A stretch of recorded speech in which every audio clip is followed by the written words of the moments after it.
Welcome to What in the Shibal with Soogia and Ed. We're just two Asian Americans talking shit about shit. Oh. Hey. Hi. If you notice an energetic shift in our tone today, it's been a very long night. If you are current with Ed's content and my content, actually you're hearing this on Thursday. Yeah, so like 2 days ago. 2 days ago. It probably will still be current, to It's be still honest current. with you. There's no way it can't be. I'll let Ed explain it because I'm exhausted. Well, how was your week first? Okay. Let's not get too heavy too quickly. Okay. How was my week?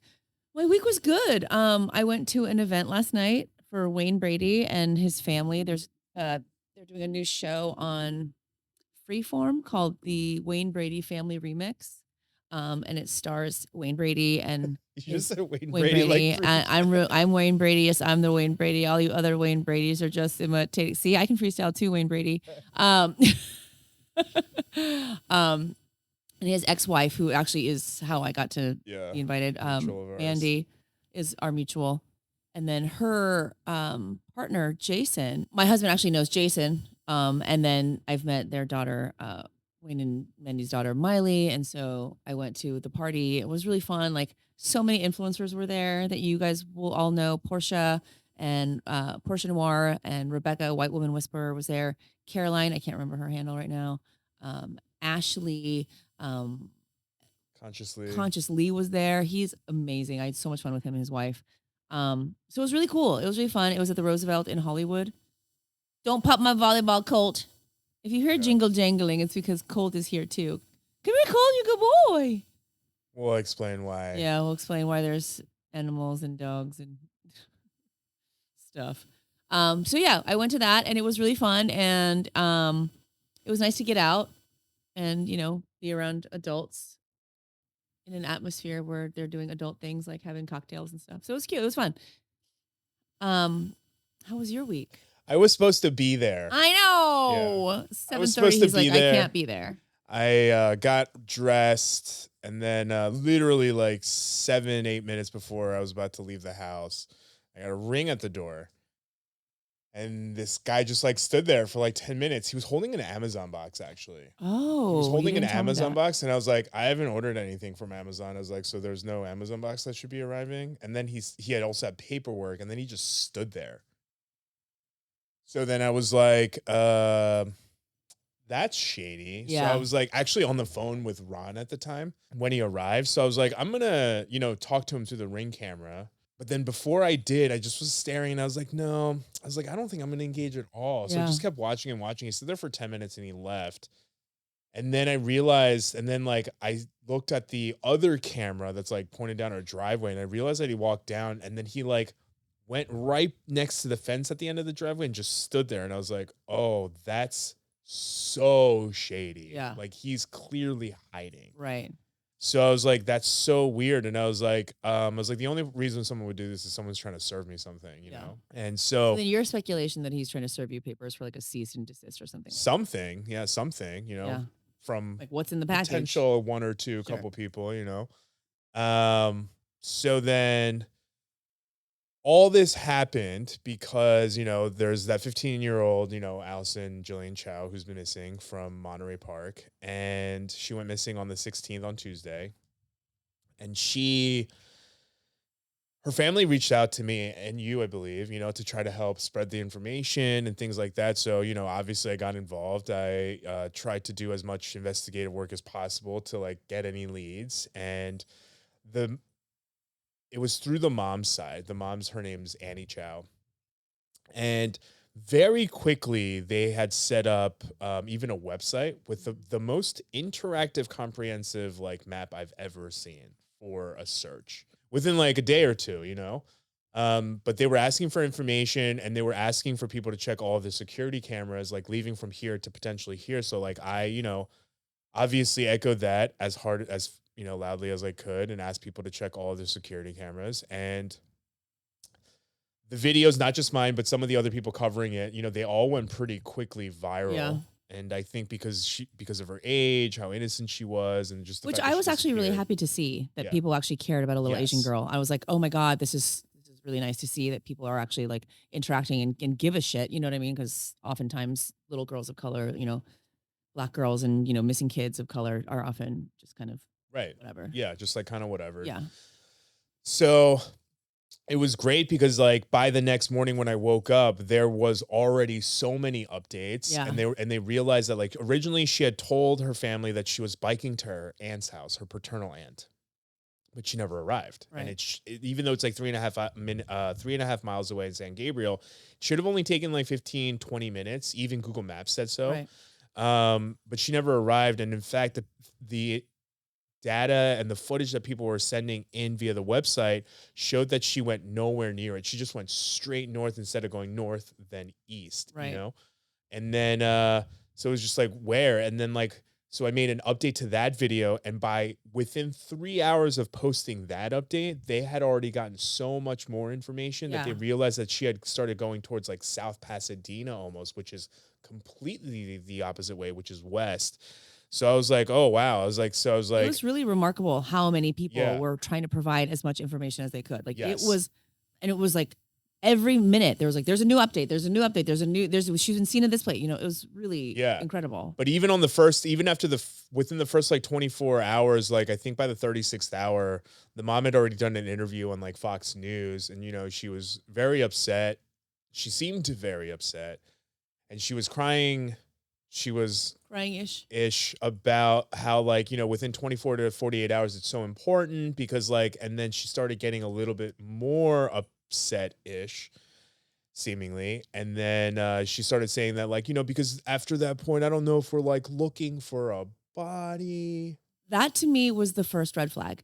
I was like, that's a weird thing for a mom to say. Like for me, it's like, you don't want to even like speak those words into existence, right? Yeah. You don't want to face that until there's a reason to, you know what I mean? Yeah. To even say that, I just was like, as a mom, I really always try to put myself in the position of the person. And I really try to kind of feel where they are. And I'm just like, that's the last thing I would ever say. I would never allude to that. Like, you never know. Am I looking for a body? Like, that's like, why would you morbid. Say that? It's beyond morbid. Well, I think we both like excused it away because we're like, maybe we just are like too questioning based off of the stuff that we do. I didn't want to be so judgmental. Yes. And part of me was almost like, you know what? Maybe she's obviously emotional, but maybe she's really trying to drive the emotion so that people feel sympathy for her and then continue to really search. Yeah. Or even I was just thinking like, some people, they process things differently, or maybe she's like in such distress. She's just like mind flowing out of her,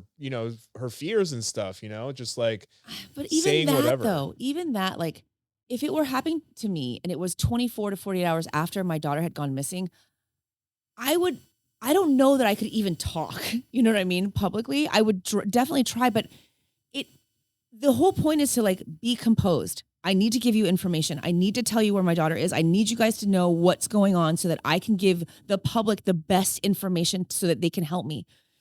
But like the crying through the tears and talking like this, and then there's just like wiping the face, but there are no actual tears coming out of her eyes. I was like, yeah, so I didn't notice that till the second video when she had done additional interviews. And it was while I was editing those to fit the video that I was all of a sudden like, wait, are there actually tears though? And then I think towards the end, I did see like one roll down, and I was like, yeah, I'm just being super critical again. I was like, there are times when you cry so much. There's just like, no tears left to cry. You're crying, but like it looks like you're trying to squeeze out tears and they're not there. Your well is just dry. And even at that point, I was like, stop it. Susie, stop. Yeah. You are being so judgmental. Like, what are you doing? This is a terrified mother. Right. Give her some grace. Right. So I was just like, I'm going to give her grace. I believe everything she's saying. We got to help her. She needs help. She's in distress. This is so tragic. But it was on that second video where I was editing the mother's interviews for two different interviews, that I started realizing that there was at least 2, if not 3 instances where in almost all the videos, she mentions how she hadn't slept in days. And to me, I was like, having been experienced narcissistic people in my life, I was like, oh, that sets off a little bit of red flags for me because like, you just made it about you and like, oh, poor me. And I was like, I don't understand how your mind can go there when your daughter is missing, Right. you know? But I was just like, oh my God, you're being such a dick. Right. You know, I was like, you know, just like, obviously, whatever. I found that strange also because like that should go without saying. If my daughter's missing and it's been 4 days, there is no chance I've even thought about sleeping. Right. I haven't thought about sleeping even once. The thought has not even occurred to me. So to say like, I haven't slept in days, it's like, no shit. What mother would sleep? You can't sleep under those kinds of conditions. Even if you wanted to, you couldn't. After I posted that second video, by the third hour, when there was like so many updates and they were like, hey, she started going past South Pasadena. She didn't actually go to South Pasadena. She started going more east or west rather. And I was like, wow, that's wild. And then I noticed towards the end of the evening that the Help Us Find Alison Instagram account, which is run by the family of Alison's, but not Alison's mother directly. It's like either a family member or family friend who I'd actually spoken to because they reached out to me. It was like a quick, 2-minute conversation, but you know, I spoke to him, and through that account, they claimed that because they were getting inundated with so much footage and so much information, because they had been asking for people to help with the search party, you know, before that. The family and law enforcement, right? So yes, they asked that they're putting the search on a quick pause while they are trying to process all the information to make sure that they're not wasting everyone's time searching areas that she was never even near. You know what I mean? Which I was like, oh, okay, that's another weird one. I was like, you know, because I remember thinking to myself, I was like, I don't have kids, but I was like, I know that if one of Colt or Archie went missing, and for some weird reason, people cared enough to inundate me with that much information and go so viral with that story and wanted to help with a search, I would be like, hey guys, we're still doing a search tomorrow at noon, 2 o'clock, whatever. But I got inundated with so much information. I don't want to waste your time. So I'm going to stay up all night. I'm going to try to process all of this. So by tomorrow morning, I'll let you know where we're going to meet and what area we're going to search. But I just can't tell you right now. You know what I mean? But I was like, again, I was like, you're being a dick. You know, I was like, they might have too much information. No. I was like, a quick pause is whatever. But I also started to be like, yeah, but just a day and a half, 2 days ago, her mother was crying on camera saying that oh my God, time is so important because after 24 to 48 hours, I don't know if I'm looking for a body. Right. So I was like, those two things, I was like, it was making me glitch a little bit. I was like, this is not, computing. The math isn't mathing. Right. So then I was like, no, again, you're just being super critical because this is this is what you do. You know what I mean? You just analyze everything too much, which is why I think I'm are prone to doing decent with this because I just do that all the time, you know? So I was just being detail oriented is very important to do. So I was just like, no. So then I went to bed. And then I wake up that morning and there are multiple DMs from people tagging me where apparently the grandmother, the paternal grandmother, so Alison's father's mother, so paternal grandmother, again, sorry, repeating myself. We're both really tired, so it's going to happen. She had texted her church prayer group asking for everyone to pray for Alison. But it wasn't just hey, pray for Alison. It was a lot more detail, alleging that Alison's mother had tried to have her institutionalized the day before. Right. And that Alison... The day before Alison went missing, so on Monday the 15th, and that she was unsuccessful and then was set a new date that Wednesday by 9 a.m., so the day after Alison went missing, that she had to go to this institution, this psychological institution, psychiatric institution. So I was like, but it was just the bubble of the text, you know what I mean? And someone took that text to the church group, and I believe they posted it on WeChat. So I was like, I can't substantiate this. I was like, I don't know. So I was like, I also can't ignore this. So I was like, immediately spent all day trying to corroborate that story. So I immediately was going through my videos, other people's videos, the Help Us Find Alison post, going through all of the comments, looking for anyone. Cause there's always people being like, oh my God, she was my friend, whatever. Right. So I found all of those. I reached out to every single one that I could find. Hey, did you actually know Alison? Can I speak to you for a second? And started asking them questions. Did she ever say that, like, did you know that Alison ever had any like mental health issues? Like, did you know anything like that? And the handful of her friends who replied all said the same thing. As far as I know, Alison didn't have any mental health issues. She was perfectly fine with some of the words that were used verbatim. And then they all said, but she has been saying that her mom has been either abusive or has been, whatever, like the C word, like for a long time. So I was like, oh, that's odd. But I was like, also, that's still hearsay. I was like, that's not actual evidence. That's circumstantial. You know what I mean? Like, he said, she said stuff. So I was like, okay. So I kept talking with a bunch of them. And then at one point, one of the friends referred me to their father. Which is probably good. Yeah. Right. To adults. 100%. Because there was a little point where I was like, please be careful with everything you say, Ed. I was like, you're talking to minors. Kids, yeah. So, and also, I don't want to press them too hard. All of the friends were all saying the same thing. Oh, I'm wearing different lipstick now because I ate the burrito and then I went inside and then we did this other video that I don't think it matters. And even if they did, who cares? I was just like, wait. Oh, whatever. It doesn't matter. We had a burrito break. Fuck off. Okay. Yeah, and all of her friends were saying the same thing, that like, she didn't have any mental health issues, and essentially that, that Alison told some of them, especially, that her mom, was abusive to her, allegedly. Right. And so I was like, I asked her if she can put me in contact with the father so I can speak to him directly.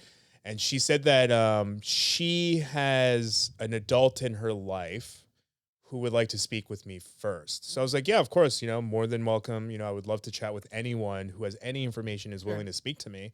So I got in contact with this person who, I'll call, one of my sources. And this source essentially, was telling me about how, Alison's father has been out every night and putting up flyers with a handful of like Alison's friends, at some points, even like all throughout the night. And then this source told me that they have evidence that corroborates the grandmother's account, that Alison's mother, the day before she disappeared on the 16th, that on Monday the 15th, that Alison's mother, Annie Chao, tried to have Alison institutionalized through Monterey Park Police Department. So I asked if I could have that evidence, and they told me that they need to consult with the father and his team to see if that's something that's not going to disrupt the case that they have going against the mother, with the child, the family courts and things like that. So, but in the meantime, they did okay that it was okay for me to start talking about it, especially with some of the other details, that I had found on my own. Right. And just allude to the fact that there is evidence of it. Because like, that's the thing, right? A lot of the things that were happening, they do seem like small little details. They seem like small little red flags. Right. That kind of seem like little... Like if it's a one-off, it's like not that big of a deal. Yeah. When you compile them and you put them all together, it's like you put it all in a of box. These things really add up. Yeah, and like the box is overflowing with all of these red flags, and you're like, oh, this isn't just like a small molehill. Like we have an overflowing box of red flags. So I made that video, and that whole time I was just nervous because I didn't know if I was going to get the green flag, and if I don't get the green flag to have the evidence and post it, then it looks like I just have defamation, libel, and just conspiracy theories. You know what I mean? So I posted the video. The next morning, immediately I was told that they're sending me the video and that I have, the green flag to post it. So originally that day, that was the day. So that was yesterday. That was supposed to be the day that we not only had that event at night, but all day I had stuff that I had to do. I had obligations. I had to film We just talked about it podcast. that morning. I was like, I got to go do this and this and this. And we both had such packed days. Yep. So I even asked my source, I was like, hey, do you think it would be okay if I just told people via story, like, hey, got the green flag for the evidence, the green light rather, for the evidence, but I'm going to post it tomorrow. Right. So, and they were like, the source was like, actually, that's perfect because Alison's father, Jeffrey Chao, is actually planning on finally having a press conference. Right. because this whole time, from what I hear, is that the father, Jeffrey Chao, was like, why do I have to do a press conference? The important part is finding Alison. Right. And then he was like, I don't care what rumors are being spoken about me. Like, that doesn't matter to me. As long as whatever brings Alison home. And then once she is home safe and sound, then I can deal with whatever is happening. But he's like, right now, that's not important to me. So he prioritized. Right. But it was finally at the behest of his lawyers that were like, hey, look, we need to make a public statement at this point. So he's finally like, okay, I'm being forced to. So they were going to. So he's like, it's actually perfect if you do post it tomorrow, because then it's going to align with what the father's press conference and everything is going to be. So after I record the podcast yesterday, at first, originally, I thought that I was going to have to go straight from the podcast to the event. Right. And I even took my change of clothes with me. Right. And then, but after it was over, I was like, oh man, there was like an hour and a half. I was like, that gives me enough time to go home. And like my day was so busy, I didn't even eat anything yet. So I was like, I can at least go home, quick make like a peanut butter sandwich at the least, and just change and rush out the door. Right. So as I'm doing that, I get a call from someone asked me to call them. And it's a second source of someone who also has a lot of information. And they're giving me a lot of this information. And as that's happening, someone rings my doorbell. And that's the person who walked up with that Amazon box. Right. And I just kept being like, that's weird. I didn't order anything. Also, like an Amazon delivery person, they rarely ring the doorbell. And if they do, I give them 5 stars every time, because they ring the doorbell and then they leave. They're like, hey, just FYI, there's a package here. Right. So I was like, that's very weird. And then I noticed the stack of papers he was holding, and I was like, oh, you know what? I've seen enough movies, TV shows, and stuff to know that someone's trying to serve someone something. And I was like, I'm pretty sure it's not Ron. Right. You know what I mean? So I was like, so then I decided to just kind of wait till he left. He stood there for about like 8 to 10 minutes. And then he started walking down the driveway. And I noticed that he walked down the driveway. And I said earlier, he just hit on the side. So I was like, that's really weird. So I was telling my source, I was like, hey, can I tell you something a little weird? Right. Because my source was telling me that Alison's mother's side, Annie's side of the family, is very well-to-do. Not only are they well-to-do, but they have status in the community and are very well-connected. And they were telling me that they, have access to the best lawyers, the best resources, and all of that. And that then this source told me that Alison's father has been being followed for almost this whole time since Alison went missing. And that it's just every time I think it can't get any like crazier. It does. Right. And that, Alison's father was like very nervous because he didn't know what was going to happen. So I then asked, I was like, hey, do you think there's a possibility that Annie's family is having me followed and trying to was able to find me within 24 hours of me posting that story, being like, hey, have evidence, I'm going to post it tomorrow. And my source was like 100%. They 100% have the resources to do so. So that's when I was like, okay, that's weird. And then that person would keep coming back to my door and ringing the doorbell every 30 minutes. And Ron wasn't home at the time. And then he arrived. And as he was arriving, he texted me. He was like, oh, that person's waiting at our neighbor's steps. And then I was like, how do you know that? Did you warn him beforehand? Like, hey, there's... Yeah. I was like, I think there's someone here.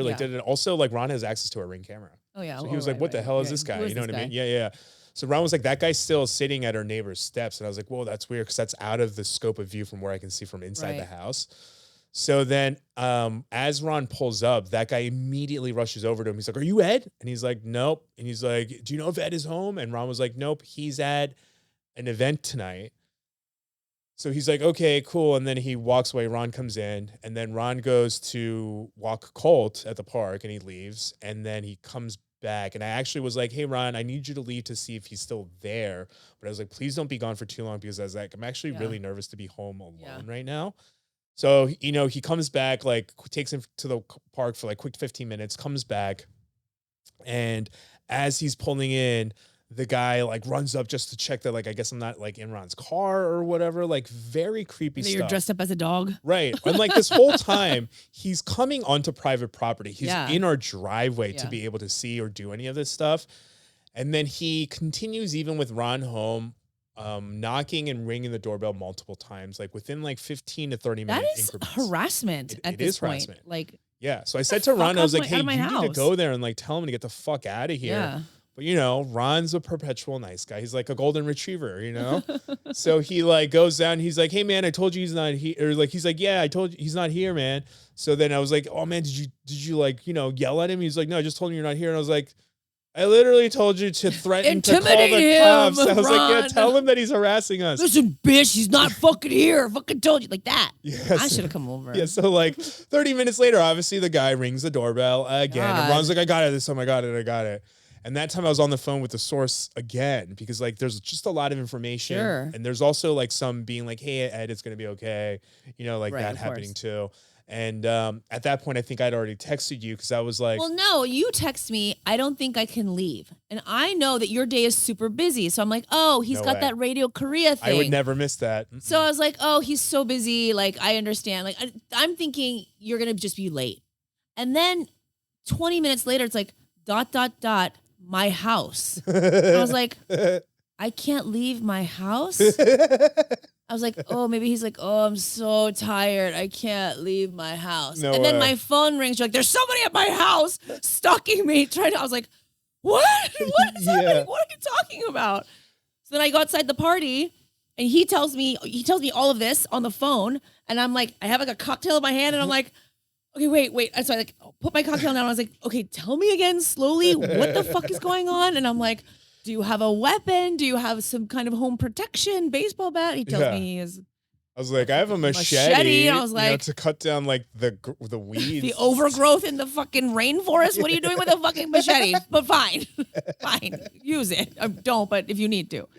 So I have no idea what's going on. It's so intense. Okay, so go on. So finally he rings the doorbell again. Ron's like, I got it. And then I was on the phone with you. Yeah. So then he comes in after I hang up. I was like, what happened? He's like, so Ron says that he told the guy, he's like, look, man, I told you that Ed's not here and he's at an event tonight. And then the guy then points at my car that's in the driveway. He's like, but isn't that Ed's car?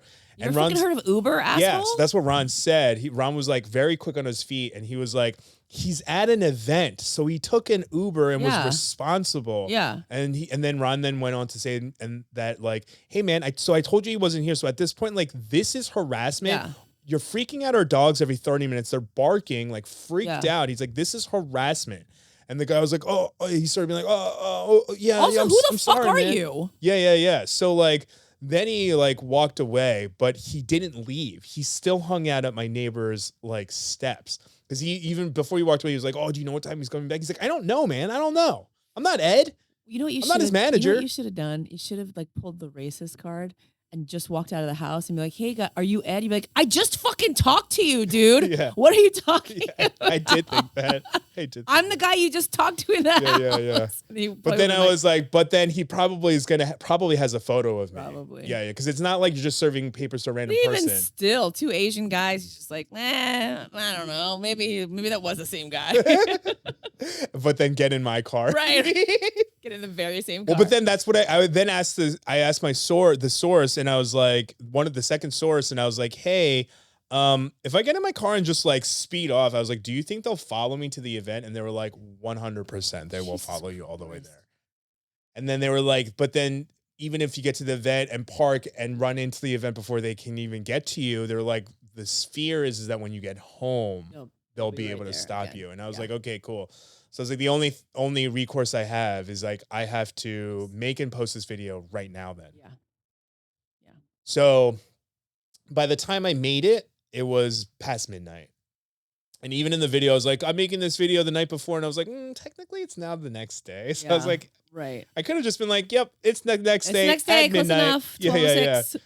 But like, and then I was even like, because you even asked the same thing too. You're like, are you going to post it now? Because like, no, who posts at midnight? Yeah, that's what I was like. I don't know if anybody's going to see it. Like, the algorithm's going to kill it. It's unheard of. I've never done it before, but like, try it.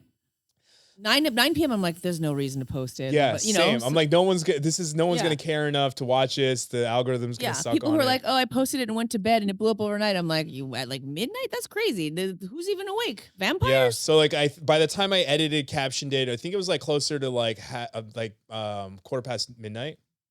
And instantly, it started getting views. I'm pretty sure the Alison Chao hashtags alone, because it's so wildly watched that the algorithm's like, Well, your page especially too, though. Like the people that have been watching from your page, they're going to get fed that video almost immediately. And they all have, high interest in it. Yeah. So, because like my fear was that like no one watches it. Right. Annie's mom's side of the family, mom's side of the family reaches out to me or like, tries to have me take it down or whatever. And it's effective because no one saw it. You know what I mean? Right. So, that went, pretty viral. And then we woke up, came here. I barely went to sleep, actually. I know. Me too. Yeah, I barely got any sleep. You were like, hey, text me once you post the video just to make sure that I know that you're okay. And you text me at like 12:30 and I fell asleep. And then I woke up at like 2 and I saw the text and I was like, oh, he's probably sleeping right now. Nope, I wasn't. Then I dozed off again. I woke up at 4 and I was like, you know what? I should fucking text him. I'm scared. I'm afraid. I was like, I haven't heard from him in 4 hours. So, and then I texted you. You're like, I haven't slept yet. I was like, Jesus Christ. I'm actually trying to go to bed now. Edward, it's 4 o'clock in the 4:30 in the morning. In fact, because of all of the chaos that night with this, Ron and I didn't even get to eat dinner. So like we didn't get to eat dinner, I think, till like a little past 12:30, like half past midnight. And then Ron went to bed at like 2. And then roughly around like 2:30, the second source called me. We talked for like 2.5 hours. At which point, as soon as I hung up, I was like, all right, I'm going to try to go to bed now. And then you texted me. And then I was like, okay, I guess not yet. And then by the time I actually went to bed, I think it was closer to 6. Yeah. And then you were back over here at like, what, 10? Yeah. Or like, just before 10 or somewhere around there. Whatever it is. Know. Yeah. Either way, like I barely got like 2.5 hours of sleep. Well, then last night I was like, come to my house. Get a hotel. What should I do? I was like to my husband, I was like, we have to turn the car in the direction of Ed's house. We have to go. And he's like, where does Ed live? I'm like, I don't know. I've asked him 100 times. I can never remember. I was like, we have to go pick him up, but he has to wear a disguise. Do you have your Chucky costume from last Halloween? Like, that's not shady. You're wearing a bright orange wig. Yeah. Overalls. I was like, it's a life-size Chucky doll. What's the problem? Come here, Colt, come here. Come on, good boy. You can't eat this bully stick, though. Come on, Colt, up. Come on, Colt. Up. A good boy. Like, are you sure I'm allowed up here? Do it.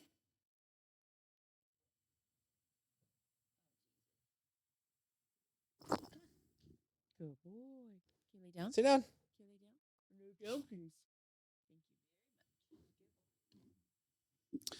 Yeah, so then I came here, we're obviously, I came here this morning. This is obviously what we were trying to talk about. The dogs are playing musical chairs. I'm pretty sure Archie's going to get sat on. And you're going to hear a really loud yelp. Lie down, Colt. He sat on me. Hey. Why are you doing that? Fucker. Oh, my God. Oh, my God. That was so much troll. Yeah, Archie bites his tail. So sometimes Colt when Colt's behind him, he's like, hey, watch yourself. I know what you're going to fucking do, you shit. Yeah, so then here we are the next morning. And obviously this is what we were going to talk about. Right. And so then we're filming the podcast. And right before we started filming, Susie just jokingly was like, I need breakfast burritos to her husband. And I was about to be like, oh my God, yes. But then her husband was like, I'll bring you a salad later. And I was like, like, fuck you. You don't love me. Yeah. And then after her husband left, I was like, I actually wouldn't mind a breakfast burrito. I was like, breakfast burritos for everybody. I'm exhausted and I'm a little hungover. Yeah. We're doing it. So then I order the breakfast burritos. And they come, and while we're eating the breakfast burritos, it was in the middle of the podcast, so we paused it. Yeah, we paused it. As you'll notice, Susie's lipstick is even different. Changed. I came back and I was like, oh no, continuity. Shit. I was like, we don't care. This isn't a movie. Cares. Right, exactly. So yeah, we start eating, and then all of a sudden, we're checking our phones, and I keep seeing comments. She's been found. She's been found. Yep. She's been found. And so then we go to ABC News and we watch the video. Yeah, literally like 10-15 minutes before, while we were eating the breakfast burritos, it was reported that she had been found. Alison was walking in Glendale. She was right in front of the ABC 7 news station. I like to believe she was purposely there. That's a really weird place to just randomly be. Right. Especially when you're been in hiding. And the thing was, Alison didn't have her bicycle. Yeah. So like to be in hiding, to be hidden for so long this whole time. And then all of a sudden you're just so visible. Right. Because it wasn't even the security guard at the ABC 7 station that saw her. When he saw her, he saw a car following her because it was someone who recognized Alison as the missing girl. Right. And they called the police. Right. So like I find it a little, too coincidental that she was there. Yeah. But whatever happened, Alison is safe. She's alive. At the very least, she's alive. My second source was there, went to the Glendale station, spoke with one of the police officers who interacted with Alison. The police officer told her a bunch of things, but the parts that I can tell you is that he told my source that Alison seems to be unharmed. Yep. She was coherent, aware of what was going on, and was very cooperative and very adamant about the fact that she needs to have her opinion heard, her voice heard and listened to and validated. Good for her. Yeah. Good for her. To be that strong at 15 after a week of being God knows where, to have the wherewithal to be like, I want to give my side of the story. I want to be heard. This is important. Very brave. Yes. It's really brave. And that adults can't do that for themselves. And that part is really the part that makes me feel like she was on her way to be like, hey guys, I'm ready to be found now. Well, why else would you go to news stations and have that ready to say? Right. That was definitely something that she was prepared to tell somebody. I want to be heard. Why else would you be at a news station? I'm ready to be heard now. Yeah. Good for her. Good for her. This has been, I mean, every time we talked about this, at every stage, any new thing, I was like, this is crazy. This is crazy. This is getting really crazy. Yeah. It's just crazier and crazier. And to be honest with you guys, honestly, it's like the tip of an iceberg. It really is. I was just gonna say, everything that Ed and I have discussed, this is only maybe 10% of the things that even just you and I know. You know what I mean? There could be, there's so much more that we don't know. Even I know that I can't disclose yet, if ever, but yeah, this is the tip of the iceberg, and it's almost unbelievable how.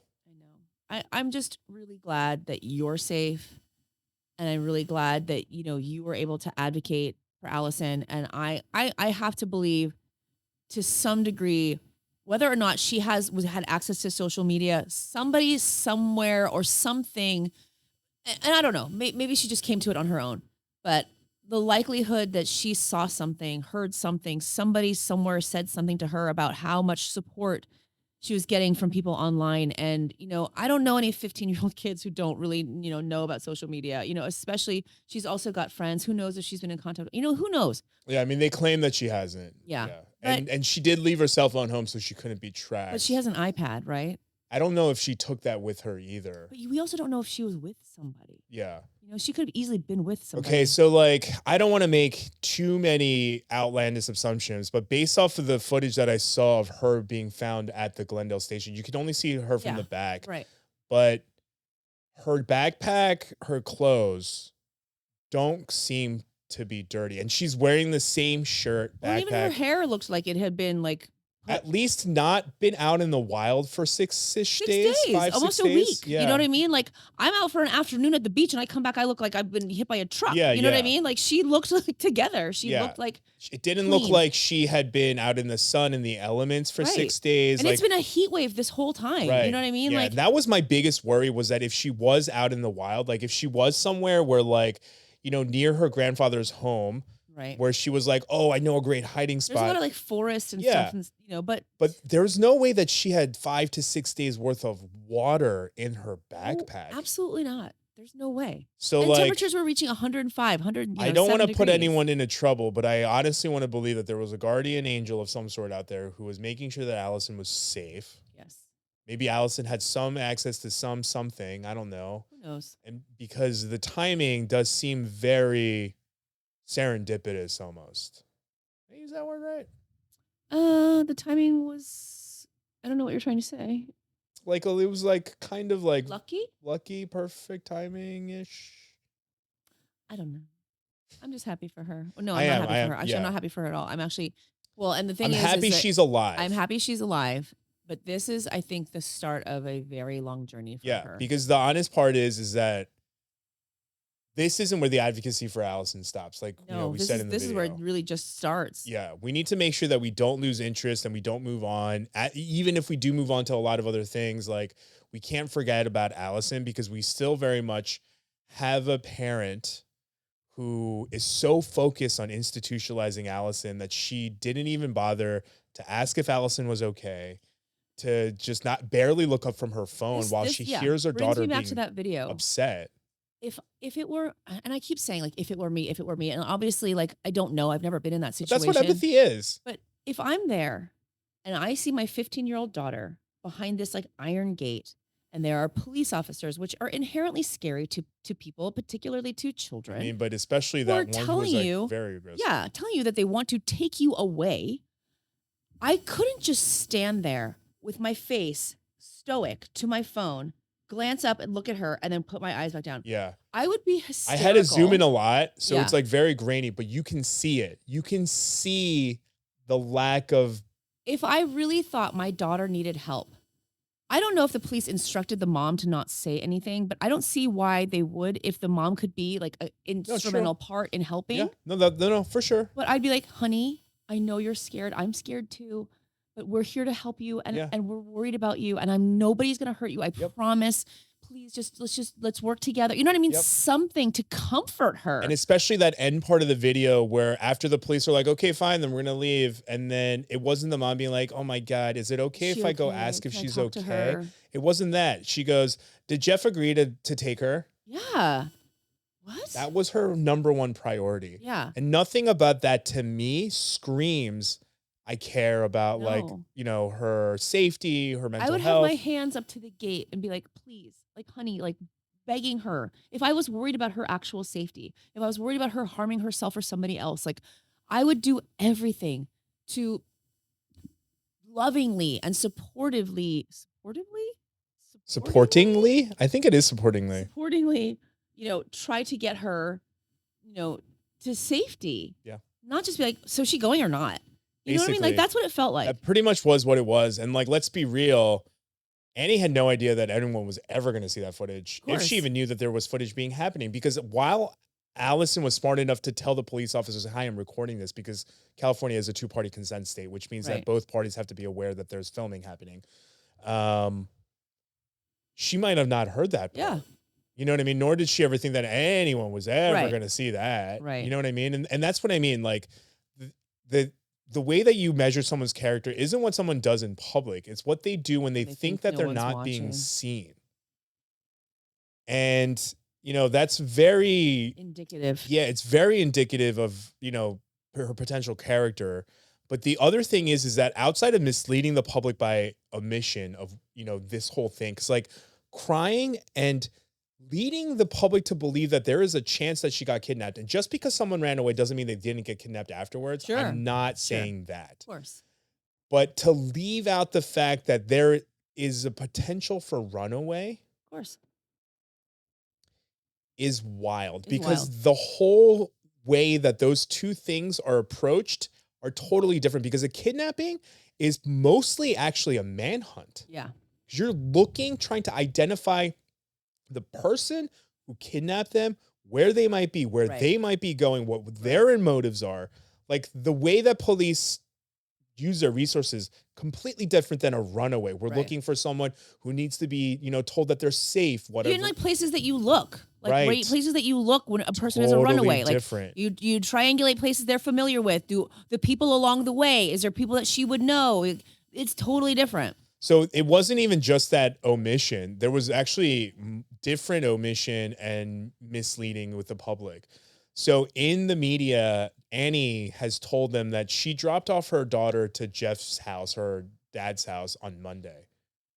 That's not true, because Monday was the day that she arrived with the police to get her institutionalized. So if Annie... So she was already there. So if Annie had custody of Alison on Monday, like she claimed in the media, then she wouldn't have dropped her off to her dad and then turn around and bring the cops to be like, we have to go to the institution now. No, that's a weird lie to tell. In fact, multiple sources have confirmed to me that Annie moved out of the house that Jeff and Alison lived at a little over a year ago. So, wait. So not only did she leave that part out, she then twisted reality to be like, oh, she made it seem like she had custody. Yeah. This whole time. I would have thought she had custody. And then she dropped off Alison to her dad. And then like, oh, on Tuesday she was going to go see her aunt. And then like, she just disappeared. Yeah. No, I think a lot of people that I'm seeing online are saying that they feel like they were manipulated and misled. Because we were. Right. And that was part of the reason too. She even said like, my daughter would never run away. It's like, but she might if the day before you tried to have her committed to a mental institution that she didn't want to go to. So because she might. Now it makes sense why she had a backpack. She had a motivation to run away. But for this, she's a straight A student. She would never run away. Well, if she didn't run away and you're making me feel like she didn't run away, then I can only come to one other conclusion or two other conclusions. She was hit by a car and she's dead on the side of the road somewhere, or she's been abducted. Yep.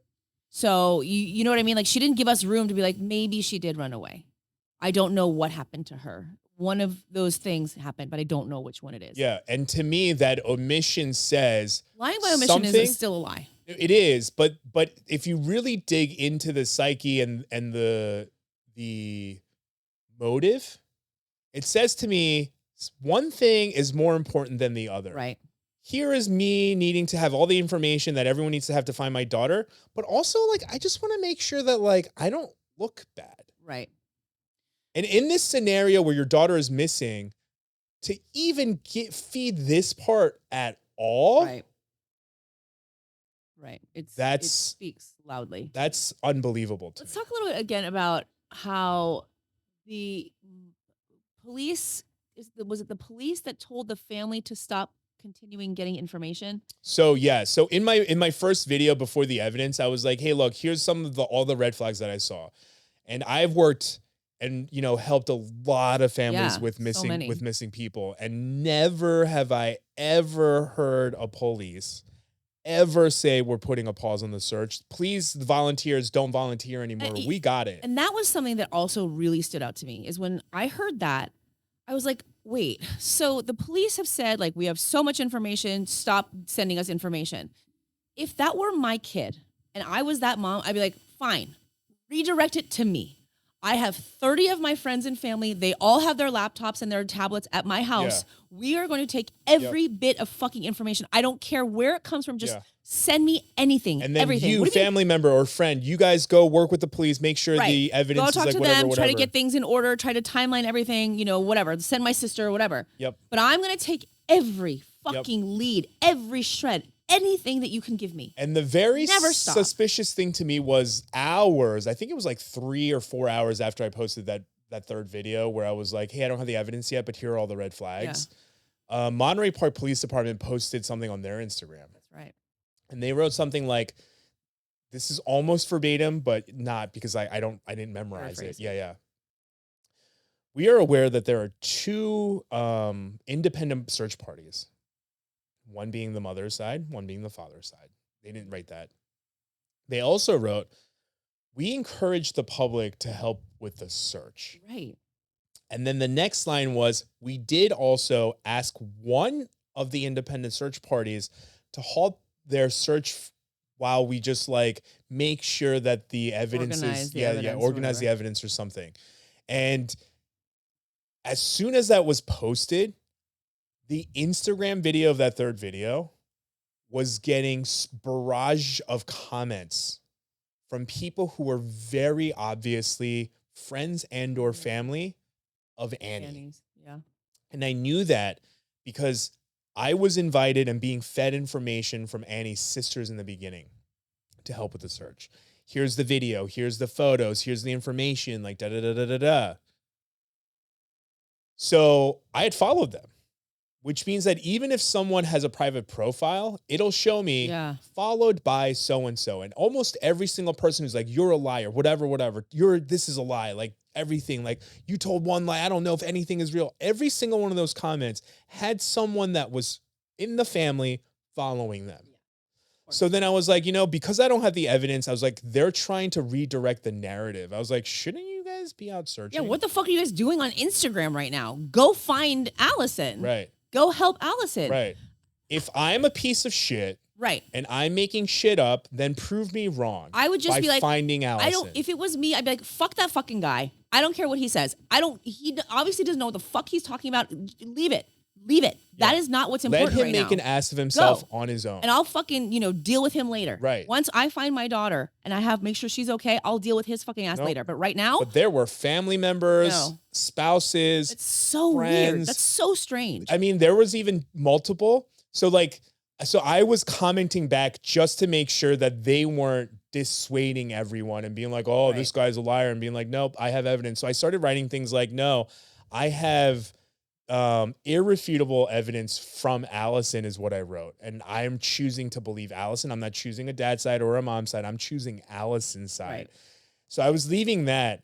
And I believe there was, if at least 2 of the family of members or friends, then reply to that, tagging Monterey Park Police Department, saying things like, this guy knows where Alison is. That's so crazy to me. Yeah. That's so crazy.